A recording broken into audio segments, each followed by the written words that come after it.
오늘은 종교개혁 497주년을 기념하는 주일입니다. 예수 그리스도에게 신앙의 뿌리를 둔 교회가 크게 세 줄기가 있습니다. 2000년 기독교 역사에 하나는 로만 카톨릭 처치, 로마 천주교회입니다. 두 번째는 그리스 오소독스, 히랍 정교회, 그리스 사람이나 혹은 러시아 사람들을 중심으로 되어 있는 정교회. 세 번째가 16세기 종교 개혁으로 일어났던 개신교, 소위 말해서 기독교라고 천주교와 구분해서 부르는 개혁교회, 개신교, 이렇게 세 개의 기둥이 있습니다. 이 개신교회는 단순히 교리적인 문제, 즉 인간의 공로나 선행으로 구원을 받는다고 하는 중세 카톨릭 교리에서 오직 믿음으로 이신칭의로 구원을 받는다고 하는 기치를 가지고 일어났습니다만은 그것만 특징은 아니죠. 교리뿐 아니라 생활 전반에 있어서 개혁적인 삶을 추구했습니다. 그래서 개신교와 그 성도들은 하나님의 나라의 일꾼이요 그리스도의 군사요 하나님의 영광의 도구라고 하는 자의식에서부터 출발해서 세상에 대한 윤리적인 책임, 하나님의 피조물을 보호하는 의무감, 그리고 경건한 생활, 또 학문과 교육을 중시하는 풍토, 성경의 가르침을 따라 살아가는 것, 이런 것들이 개신교회의 특징이라고 하겠습니다. 그 무엇보다도 개신교회의 가장 중심적인 것은 하나님의 영광을 위하여, 솔리데오 글로리아, 하나님의 영광을 위하여라고 하는 것입니다. 그것이 우리의 개신교도들의 가장 숭고한 가치입니다. 그래서 대요리문답, 소요리문답, 요리문답 1번은 사람을 지은 목적이 무엇인가? 하나님을 영화롭게 하기 위함이라고 1번의 신조의 기록을 했습니다.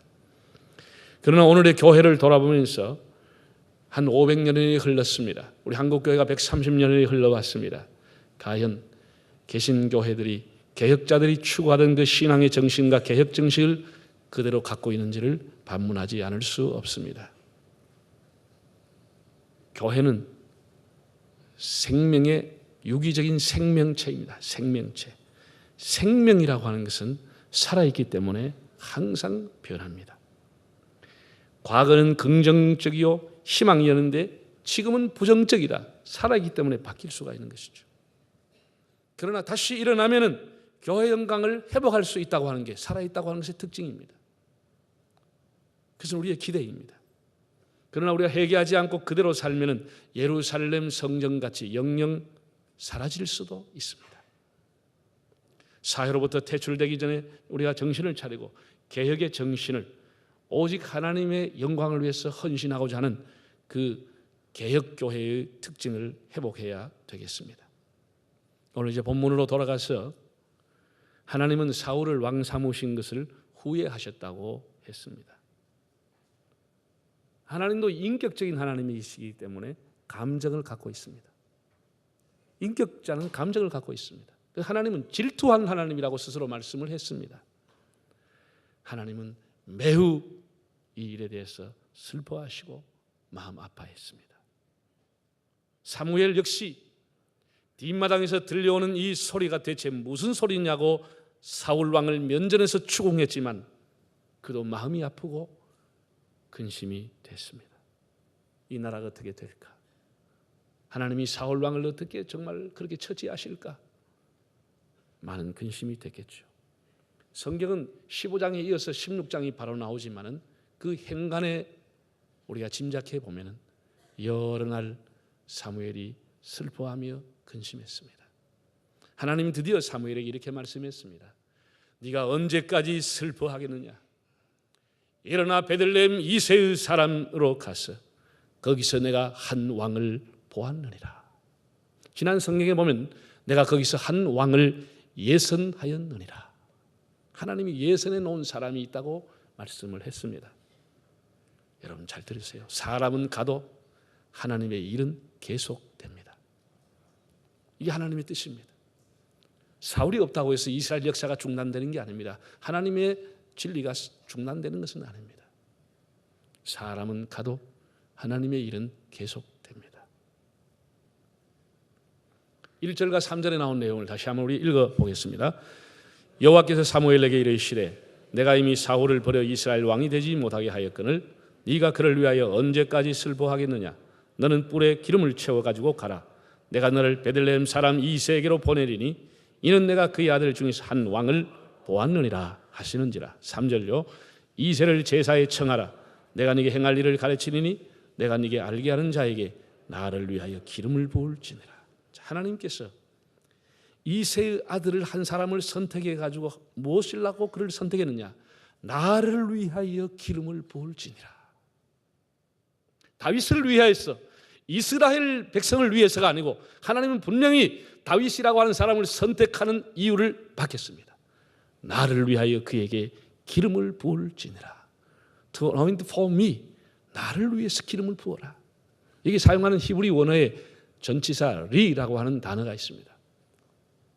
굉장히 강조점으로 나와 있습니다. 리라고 하는 단어는 나에게 혹은 나를 위하여 이 두 가지로 번역이 가능한데 후자가 더 적절하다고 봅니다.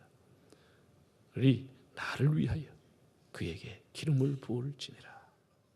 하나님께서 왜 사무엘에게 기름병을 들고 가라고 했을까? 왜 이새의 아들인 다윗을 하나님이 선택했는가? 하나님의 선택의 1차적인 목적은 하나님 스스로를 위하여, 하나님을 위해서, 나를 위해서 그를 세워라. 하나님 그렇게 말씀을 했습니다. 물론 이스라엘 나라를 위해서, 이스라엘 백성을 위해서 하나님이 다윗을 왕으로 삼으셨습니다. 그러나 1차적인 목적은 하나님을 위하여 그가 선택을 받게 됩니다. 사울 왕 때문에 하나님의 영광이 가려지고 그의 불순종으로 하나님은 실망했습니다. 비록 아직은 어려서 나이가 어리고 경험이 부족하지만 하나님이 다윗을 선택하셔서 자신의 영광을 회복하기 위해서 사울의 암흑 시대를 청산하고 하나님의 영광이 드러나는 새로운 시대와 새로운 뜻을 펴기 위해서 그를 낙점했다고 이유를 밝히셨습니다. 나를 위하여 기름을 부을지니라. 우리가 좀 더 이 분야에 관계되는 성경을 찾아보겠습니다. 사무엘상 2장에 나오는 것과 로마서 11장에 나온 두 구절을 따라 읽어보겠습니다. 내가 나를 위하여 충실한 제사장을 일으키리니 그 사람은 내 마음 내 뜻대로 행할 것이라. 내가 그를 위하여 견고한 집을 세우리니 그가 나의 기름을 부음받은 자 앞에서 영구히 행하리라. 이 사무엘을 부르실 때 말씀입니다. 또 로마서 그에게 하신 대담이 무엇이냐? 내가 나를 위하여 바알에게 무릎을 꿇지 않은 사람 7,000명을 남겨두었다 하셨으니. 자, 사무엘상 2장에 나오는 것은 어린 사무엘을 부르실 때 하나님 하신 말씀입니다. 그 당시에 엘리라고 하는 대제사장이 있었습니다. 이건 사사를 겸하고 있었습니다. 노련한 경험을 가지고 있는 엘리가 있었지만 영적으로 무능했습니다. 그의 두 아들 홈리와 비느하스가 제사장으로 있었지만 타락했고 하나님의 성전과 하나님의 이름이 짓밟히고 있었습니다. 하나님께서 드디어 결심했습니다. 나를 위하여서 새로운 충실한 제사장을 세우겠다. 그래서 어린 사무엘을 하나님이 선택하시게 됩니다. 누구를 위하여? 하나님의 영광을 위해서. 하나님의 영광을 위해서. 하나님의 이름을 다시 세우기 위해서. 타락했던 엘리 시대를 청산하고 새로운 시대를 위해서. 북이스라엘의 아합과 이세벨이 바알과 아스타롯을 섬기게 했습니다. 바알 선지자들을 수없이 많이 세워서 바알을 섬기지 않은 사람을 척결했습니다. 하나님께서는 엘리야에게 이렇게 말씀했습니다. 나를 위하여 바알에게 무릎을 꿇지 않은 사람 7,000을 남겨두었다고 했습니다. 그 어두운 시대 목숨을 걸고 하나님을 섬겼던 사람 7,000명을 종자처럼 하나님이 남겨두었다고 했습니다. 하나님의 영광을 위해서, 하나님만을 섬기는 사람들을 하나님이 구별을 했다고 했습니다. 이렇게 하나님은 하나님의 이름이 무너져 내리거나 하나님의 진리가 어두워져 갈 때 하나님의 사람들을 세우셔서 하나님의 영광을 회복하셨습니다. 중세기의 영적 암흑 시대에 하나님은 루터를 세웠습니다. 존 칼빈을, zwingli를, 베자를, 요하네스 후스를, 이런 사람들을 세우셔서 하나님은 영적인 세계를 청소하고 새롭게 하기를 원하셨습니다. 그들은 하나같이 이렇게 외쳤습니다. 교회의 머리는 교황이 아니고 교회의 머리는 그리스도이시다. 교황에게 죄를 사한 권한이 있는 것이 아니고 예수 그리스도만이 사람들의 죄를 사할 수가 있다. 그리고 성경으로 돌아가야 하는 것이다. 이 세 가지를 그들이 외쳤습니다. 이들이 공연히 나타나서 교회를 어지럽힌 것이 아니고 하나님의 영광이 무너져갈 때 하나님의 이름을 위해서 내가 그들을 불러 기름을 부었느니라. 하나님이 그들을 불렀습니다. 우리나라가 1943년도에 우리 교단이 그 당시에는 장로교 하나밖에 없었습니다. 신사참배를 가결했습니다. 신사참배를 가결하는 총회에서는 일본 형사들이 평양 도경국장이 전부 같이 앉아가지고 사이사이 앉아가지고 있는 가운데 두려워 떨면서 신사참배를 가결했습니다. 그건 국가의식이라고 해서 종교와 상관이 없다고 가결을 했습니다. 하나님의 영광이 무너져 내릴 때 하나님은 주기철 같은 이런 박간준, 안희숙 이런 생명을 걸고 하나님 앞에 살았던 사람들을 일으켜 세웠습니다. 하나님을 위해서, 하나님의 이름을 위해서 그들을 세웠습니다. 물론 우리 교단이 수년 전에 총회가 다 일어서서 1943년도에 결의했던 것을 다 무효로 돌리고 새롭게 결의를 했습니다. 그것은 잘못된 결의였다고 새로운 결의를 했습니다만, 이렇게 하나님은 어두운 시대에 하나님의 등불이 꺼져갈 때 하나님의 등불을 밝힐 종들을 스스로 세우셨습니다. 나를 위하여 기름을 부을지니라. 하나님 앞에 난세에 쓰임 받으려고 부름받은 종들이 얼마나 복되고 귀한 사람들입니까? 성경은 이렇게 말했습니다. 주께서 택하시고 가까이 오게 하사 그의 뜰에 거하게 하신 자가 복이 있나이다. 하나님이 택하여서 가까이 오게 했던 사람들 다 귀하지만은, 그러나 현실적인 그들의 삶은 매우 고달픈 외로운 고독의 길을 갔습니다. 하나님이 다윗을 불러 세웠지만은 다윗은 사울로 인해서 여러 번 죽을 위기를 맞이했습니다. 아합과 이세벨 때문에 엘리야가 여러 번 죽을 고비를 맞이하게 됩니다. 주님은 누가복음 18장에 이렇게 말했습니다. 내가 진실로 너에게 이르노니 하나님의 나라를 위하여 집이나 아내나 형제나 부모나 자녀를 버린 자는 현세 여러 배를 받고 내세 영생을 받지 못할 자가 없느니라. 하나님의 나라를 위해 헌신한 사람. 마태복음 16장에 보면 누구든지 나를 위하여 지 목숨을 잃으면 찾으리라. 주님의 나라를 위해서, 예수님을 위해서, 예수님의 이름을 위해서 헌신했던 사람들을 주님은 결코 잊지 않으리라고 말씀을 했습니다. 그래서 이 땅에서는 가장 귀한 사람은 하나님과 그의 나라와 그의 이름을 위해 사는 사람, 그의 교회와 예수 그리스도의 복음을 위해 살아가는 사람보다 값지고 귀한 사람은 없습니다. 빌레몬 1장 1절을 보면 사도 바울이 그 성도들에게 문안한 내용이 이렇게 나와 있습니다. 그리스도 예수를 위하여 갇힌 나 바울은, 그리스도 예수를 위해서 갇힌 나 바울이라고 했습니다. 그는 매를 맞는 것도, 감옥에 가는 것도, 자기의 잘못된 행실과 부도덕한 삶 때문에 간 것이 아니고 그리스도 예수를 위해서 갔다고 말했습니다. 그의 삶의 존재의 의의는 그리스도 예수를 위하여라는 것이었습니다. 제가 오늘 오후에 목사 안수식이 노예에서 있고 제가 설교하러 갑니다. 목사든 장로든 안수집사든 권사든, 아니 성도라 할지라도 하나님 앞에 영적으로 기름 부음을 받는 모든 종들은 하나님을 위해서 헌신해야 합니다. 나를 위해서 기름을 붓는다고 주님이 말씀을 했습니다.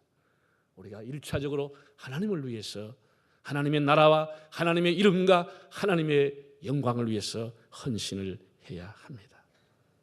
그것이 그를 기름 부으시는 1차적인 이유입니다. 하나님을 위해서 일하지 않는다고 하면 그가 부름받은 이유가 없죠. 하나님 앞에 버림을 받겠죠. 그 얘기는 제가 세 번째 말씀을 드리겠습니다. 두 번째, 하나님을 위하는 사람은 하나님뿐만 아니라 사람을 위해서도 유익한 존재로 살아야 합니다. 사무엘로부터 크게 책망을 받고 폐위 통보를 받은 사울은 매우 괴로웠습니다. 마음이 뒤숭숭하고 복잡했습니다. 악령이 그를 더욱 괴롭혔습니다. 그래서 그는 우울증, 불면증, 스트레스성 위궤양 등등으로 음식을 먹지 못하고 잠을 자지 못했습니다. 사람이 점점 말라가니까 신하들이 왕에게 와서 이렇게 얘기했습니다. 왕이여, 악기를 잘 다루는 사람을 불러서 좋은 음악을, 영감 있는 음악을 들으시면 그 마음이 좀 평안해지고 상쾌해질 수가 있습니다. 그래? 그 잠도 못 자고 괴로운데 그 음악가 될까? 하면 그런 사람이 있는가 한번 찾아보라고. 소위 말하는 음악 치료, 뮤직 테라피라고 하는 것을 사울 시대 처음으로 시도하게 됩니다. 음악으로 치료해 보겠다는 것이죠. 그런데 참 다윗이 귀한 것은 그 이스라엘 안에 널리 그 청소년들이 많았을 건데 얼마나 음악을 잘하고 잘했는지 왕궁의 초청을 받아 다윗이 갑니다. 이때 다윗이 왕궁에 들어갑니다. 수금을 타기 위해서 왕궁에 들어갑니다. 다윗이. 자, 그런 내용을 한번 얼마나 그가 아름다운 연주하고 영감이 있고 성령 충만한 그런 악기를 연주했고 노래를 했는지 세상에 귀신이 떠나가고 악령이 떠나가는 사울이 몸과 마음이 씻겨지는 그런 은혜를 받게 되는데 얼마나 귀한 일인지. 한번 성경을 볼까요? 16장 17절 23절을 보겠습니다. 사울이 신하에게 이르되 나를 위하여 잘 타는 사람을 구하여 내게로 데려오라 하니 하나님께서 부르시는 악령이 사울에게 이를 때에 다윗이 수금을 들고 와서 손으로 탄즉 사울이 상쾌하여 낫고 악령이 그에게서 떠나니라.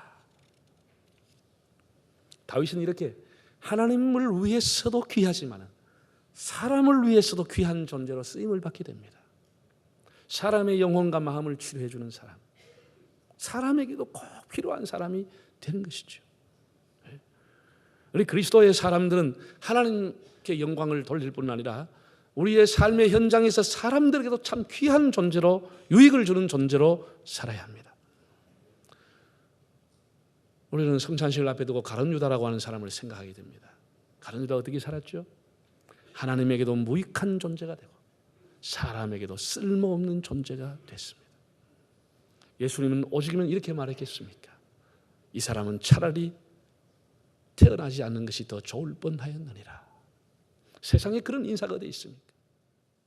이 사람은 세상에 태어나지 않은 것이 더 좋을 뻔하였느니라. 하나님이나 사람 앞에 아무짝에 쓸모없었던 가룟 유다에 대한 얘기입니다. 여러분, 우리 인생은 금방 지나갑니다. 한 번뿐인 인생을 가룟 유다처럼 쓸모없는 인생이 아니고 다윗처럼 하나님이나 사람에게 유익한 존재로 살 수 있기를 바랍니다. 마지막으로 하나님으로부터 하나님을 위해서 이스라엘을 위해서 부름을 받고 기름 부음 받았던 사울은 왜 하나님으로부터 버림을 받았을까? 왜 사울을 하나님께서 버리실 수밖에 없었느냐라고 하는 내용은 우리가 지난주에 읽었던 사무엘상 15장 12절에 기록되어 있습니다. 한번 15장 12절 읽어보겠습니다. 사무엘이 사울을 만나려고 아침에 일찍이 일어났더니 어떤 사람이 사무엘에게 말하 이르되 사울이 갈멜에 이르러 자기를 위하여 기념비를 세우고 발길을 돌려 길갈로 내려갔다 하는지라. 자, 이게 보세요. 누구를 위해서 기념비를 세하여? 이런 것입니다. 하나님을 위해서 부름받은 왕이 하나님을 위하지 않고 자기를 위해서 살았다고 하는 것이에요. 자기를 위해서. 자기의 이름과 자기의 명예와 자기 이름 석자를 남기기 위해 살았다고 하는 것이에요. 아말렉과의 전쟁에 승리를 했습니다. 진멸하라고 했지만 진멸하지 않았습니다. 물론 하나님께서 전쟁에 은혜 주셔서 이기긴 했지만은 다 순종하지 못했습니다.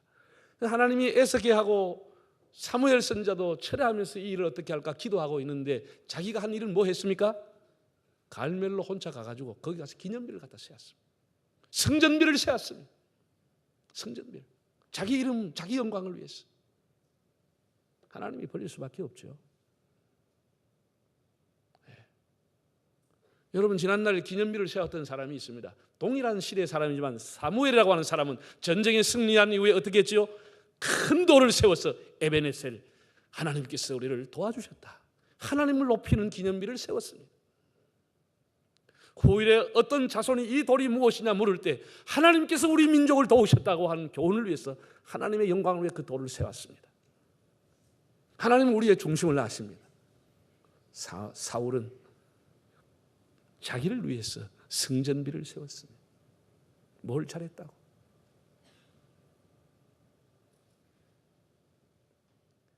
하나님 앞에 하나님을 위해서 부름받은 사람들이 끊임없이 자기 영광과 자기 이름을 위해서 살아간다면 하나님이 그를 버릴 수밖에 없지 않겠습니까? 우리가 하나님을 위한다고 하는 삶이 뭐갈까요? 하나님을 위한다는 삶이, 우리 하나님을 위해서 하나님 불렀다. 그러면 우리 성도들의 방법적인 면으로서는 우리의 삶에 화평의 사람으로 살아가는 것입니다. 하나님을 위하는 일입니다. 우리가 평화롭게 화평하게 살아가는 것입니다. 남을 섬기며 배려하며 간용을 베풀며 살아가는 것입니다. 그리스도의 복음을 전하며 살아가는 것입니다. 하나님의 나라를 위해서 기도하며 살아가는 것입니다. 그런 것이 하나님을 위해서 부름받은 사람의 하는 일입니다. 자기를 위해 살아가는 사람은 어떻게 살죠? 자기의 유익만을 위해 살아가는 것입니다. 손익의 계산점에 섰을 때 자기의 유익을 가는 것입니다. 사람들을 멸시하고 사람들을 질투하고 늘 자기를 앞세우고 자기 중심적으로 살아가고 이기적으로 살아가는 것이죠. 자기 이름을 드러내려고 하는 것이죠. 사랑하는 여러분, 하나님은 영원하십니다. 그의 나라와 그의 왕국도 영원합니다. 하나님을 위해서 나를 낮추면 높여주시고 나를 비우면 채워주십니다. 세상의 나라와 세상의 영광은 화려한 것 같지만 결코 오래가지 않습니다. 지금부터 3,500년 전인 이집트의 영광, 파라오의 건세는 그 지역 전체를 다 덮었습니다. 누구도 그를 대적하지 못했습니다. 죽은 왕을 위해서 수십만 명이 동원이 돼서 그 죽은 왕의 무덤을 만들어 피라밋을 만들었습니다. 그러나 지금 이집트의 기자라고 하는 지역에 가면 5, 60기의 이집트 파라오의 무덤이 크고 작은 게 있습니다. 황량한 사막 벌판에 버려져 있는 것처럼 무덤이 있습니다. 박물관에 가십시오. 박물관에 가면 썩어지는 영광, 시드는 사람의 영광을 볼 수 있습니다. 대단한 것처럼 보이지만 쪼글쪼글하게 미라에 누워있는 것을 보게 됩니다. 썩어지는 영광을 보게 됩니다. 하나님만이 영원하십니다. 푸른 시들고 꽃은 마르나 여호와의 말씀은 세세토록 있도다고 했습니다. 천지는 없어지려니와 주는 영전하시겠고 그것은 옷같이 낡아지면 낡아지려니와 주는 한결같으시고 그의 연대는 무궁하나이다. 하나님은 영원하십니다. 하나님은 100년 후, 300년 후, 500년 후 우리 자손에게도 하나님이 은혜를 주실 수가 있고 하나님이 은혜를 거두어 가실 수도 있습니다. 우리가 하나님을 위해서 살다고 하는 각오를 해야 됩니다. The glory of God, 하나님을 위해서, 그것이 개혁교회 신자들의 신조 1번입니다. 우리 하나님을 위해 산다고 하면서 사람에게 불이익을 주거나 자신의 유익만을 챙기면 곤란하겠죠. 우리는 하나님의 영광을 위해 살면서도 사람에게도 유익한 존재로 살아야 합니다. 하나님이 우리를 부르신 것은 그리스도와 그의 나라를 위해서 불렀습니다. 우리가 이 말씀을 우리 마음에 새기고 나를 위하여 기름을 부을지니라, 하나님을 위해서 부름받았다고 하는 하나님의 부르심과 소명에 응답하며 살아가는 삶이 되시기를 바랍니다.